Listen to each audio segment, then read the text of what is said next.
Budget ಮಂಡನೆ ಬಳಿಕ CM ಸಿದ್ದರಾಮಯ್ಯರನ್ನ DCM DK Shivakumar ಹಾಗೂ ಸಂಪುಟದ ಕೆಲ ಸಚಿವರು ಸಂದರ್ಶನ ಮಾಡಿದ್ದಾರೆ. ಸಂದರ್ಶನದ ವೇಳೆ ಸಿಎಂ ಸಿದ್ದರಾಮಯ್ಯ ಪ್ರಶ್ನೆ ಕೇಳಿದಂತ ಸಚಿವೆ ಲಕ್ಷ್ಮೀ ಹೆಬ್ಬಾಳ್ಕರ್ ರಾಜಕೀಯ ಒತ್ತಡದ ನಡುವೆ ಕುಟುಂಬಕ್ಕೆ ಸಮಯ ಕೊಡ್ತೀರಾ ಅಂತ ಕೇಳಿದ್ದಾರೆ. ಇದಕ್ಕೆ ಉತ್ತರಿಸ್ತಾ ಮಾತನಾಡುತ್ತಾ ಸಿಎಂ ಒಳ್ಳೆ ಸಾರ್ವಜನಿಕ ವ್ಯಕ್ತಿ ಆಗಬೇಕಿದ್ರೆ ಮದುವೆ ಆಗಬೇಡಿ ಅಂತ ಲೋಹಿಯಾ ಮಾತನ್ನ ಉಲ್ಲೇಖಿಸಿದ್ದಾರೆ. ಈ ಒಂದು ಸಂದರ್ಭದಲ್ಲಿ ಸಚಿವರೆಲ್ಲರೂ ಕೂಡ ಅಲ್ಲಿ ನಗೆಗಳಲ್ಲಿ ತೇಲಿದ್ರು. ಆದ್ರೆ ಜೀವನದ ಬಹುಶಃ 80% ರಾಜಕಾರಣದಲ್ಲಿ ಸಾಮಾಜಿಕ ಕಾಳಜಿ ಬದ್ಧತೆ ಇಟ್ಕೊಂಡು ಕೆಲಸ ಮಾಡಿದಂಥವ್ರು. ತಾವು ಯಾವತ್ತಾದರೂ ತಮ್ಮ ಫ್ಯಾಮಿಲಿ ಜೊತೆ ಏನಾದರೂ ಸ್ವಲ್ಪ ಕೂತ್ಕೊಂಡು ಎಂಜಾಯ್ ಮಾಡ್ತೀರಾ, ಅಥವಾ ಬೆಳಗ್ಗೆ ಆದರೆ ಅತೀಕ್ ಸರ್ ಬರ್ತಾರೆ ಆಮೇಲೆ ನಾವೆಲ್ಲ ಬಂದು ಕೂತ್ಕೊಳ್ತೀವಿ, ಬರೀ ಇದೇ ಜೀವನ ಆಗೋಯ್ತಾ ಸರ್? ಏನು ಸ್ವಲ್ಪ ಫ್ಯಾಮಿಲಿಗೂ ಟೈಮ್ ಕೊಡ್ತೀರಾ ಸರ್ ತಾವು?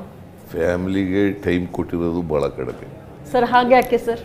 ಯಾಕೆ ಅಂತಂದರೆ ನಾವು ಸಾರ್ವಜನಿಕ ಕ್ಷೇತ್ರದಲ್ಲಿರುವಾಗ ಫ್ಯಾಮಿಲಿ, ಇಡೀ ಸಮಾಜ ನಮ್ಮ ಫ್ಯಾಮಿಲಿ ಸರ್. ಒಪ್ಕೊಂಡು ಯಾವಾಗ ನಿಮ್ದು ಒಂದು ಬುಕ್ ಬರಿಬೇಕಾಗುತ್ತೆ ಸರ್. ಹಾಗಾಗಿ ಮಾಡಿಕೊಡಬಾರ್ದು ಅಂತಲ್ಲ ಹಾಗಂತೇಳಿ. ನಿಮ್ಮ ಉಬ್ಬಿದ ರಕ್ತನಾಳಗಳ ಸಮಸ್ಯೆಗೆ ಎವಿಸ್ ಆಸ್ಪತ್ರೆಯಲ್ಲಿ ಕೇವಲ 30 ನಿಮಿಷದ ಲೇಸರ್ ಚಿಕಿತ್ಸೆಯೊಂದಿಗೆ ಮುಕ್ತಿ ಹೊಂದಬಹುದು. ಹೆಚ್ಚಿನ ವಿವರಗಳಿಗಾಗಿ ಸಂಪರ್ಕಿಸಿ 8088837300.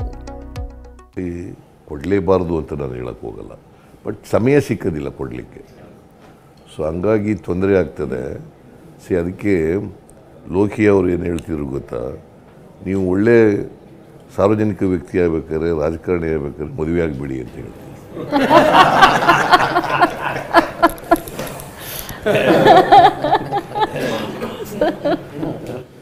ನಿಮ್ಮನ್ನು ನೀವು ಅರ್ಪಣೆ ಮಾಡ್ಕೋಬೇಕು ಅನ್ನೋದಾದರೆ ಸಮಾಜಕ್ಕೆ ಮದುವೆ ಆಗಬಾರ್ದು ಸರ್. ಒಮ್ಮೆ ಆದರೂ ಸರ್ ತಮ್ಮ ಧರ್ಮಪತ್ನಿಯವ್ರನ್ನ ಒಮ್ಮೆ ಆದರೂ ನಮಗೆ ಪರಿಚಯ ಮಾಡಿಸ್ಕೊಡಿ ಸರ್. ಒಮ್ಮೆ ಆದರೂ ಅವ್ರನ್ನ ನೋಡ್ಬೇಕು ಅಂತ ಅಭಿಲಾಷೆ ಇದೆ.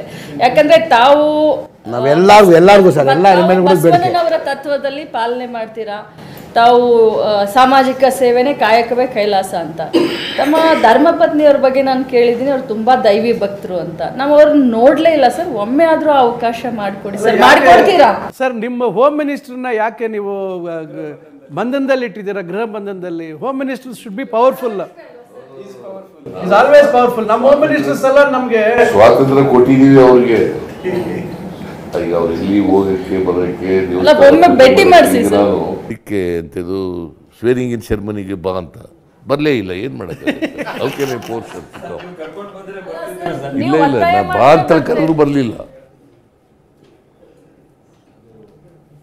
ಯಾವತ್ತೂ ಕರ್ಕೊಂಡೋಗಿ ಅಭ್ಯಾಸ ಮಾಡಿಲ್ಲ ಅಲ್ಲ, ಅಫ್ಕೋರ್ಸ್ ಮೊದಲಿನಿಂದ ಅಭ್ಯಾಸ ಇಲ್ಲ. ಯಾಕೆಂತಂದರೆ ನಾನು ಮದುವೆ 77ರಲ್ಲಿ ಆದೆ. ಮದುವೆ ಆದ ತಕ್ಷಣ ತಾಲೂಕು ಬೋರ್ಡ್ ಮೆಂಬರ್ ಆಗಿಬಿಟ್ಟೆ. 77, 78ರಲ್ಲಿ ತಾಲೂಕು ಬೋರ್ಡ್ ಮೆಂಬರ್ ಆಗಿಬಿಟ್ಟೆ. ಸೊ ಹಂಗಾಗಿ ರಾಜಕೀಯಕ್ಕೆ ಹೆಚ್ಚು ಸಮಯ ಕೊಡ್ತಕ್ಕಂಥದ್ದು ಮೊದಲಿಂದ ಬೆಳಕು ಬಂದ್ಬಿಡ್ತು. ಸೊ ಇದು ಹಿಂಗೆ ಪಾಲಿಟಿಷಿಯನ್ಸ್ಗೊಂದು ಪ್ರಾಬ್ಲಮ್. ಮನೆಗೆ ಕೊಡೋಕ್ಕೆ ಟೈಮ್ ಕೊಡೋಕ್ಕಾಗಲ್ಲ, ಕಷ್ಟ ಇದೆ. ಈಗ ನಾನು ಅನೇಕ ಸರಿ ಲೇಟಾಗಿ ಬರ್ತೀನಿ. ನಾವು ಹೋಗಿ ಬರೋದ್ರಷ್ಟೊಳಗಡೆ ಮಲಗಿಬಿಟ್ಟಿರ್ತಾರೆ. ಸರ್ ಈಗ ಆಯ್ತು. ಈಗ ಲಕ್ಷ್ಮಿಯನ್ನ ಕೇಳ್ತಾ ಇದ್ರೆ ಎಲ್ಲರೂ ಕೊಟ್ಟು ನಮ್ಮ ಊಟಕ್ಕೆ ಮಾಡಿ ಒಂದು ಪರಿಚಯ ಮಾಡಿಕೊಡಿ ಸರ್. ನಮ್ಮನ್ನೆಲ್ಲ ಪರಿಚಯ ಮಾಡಿಸ್ಕೊಡಿ ಸರ್. ನಾವು ಅಮ್ಮ ಅವ್ರು ನೋಡ್ಬೇಕಂತ ತಾನೆ, ಅಮ್ಮ ಅವ್ರು ನೋಡ್ಬೇಕಂತ ಮಾತಾಡಿ ಒಂದು ಊಟಕ್ಕೆ ಕರೆದ್ಬಿಡಿ ಸರ್. ನಾವೆಲ್ಲ ಬರ್ತೀವಿ.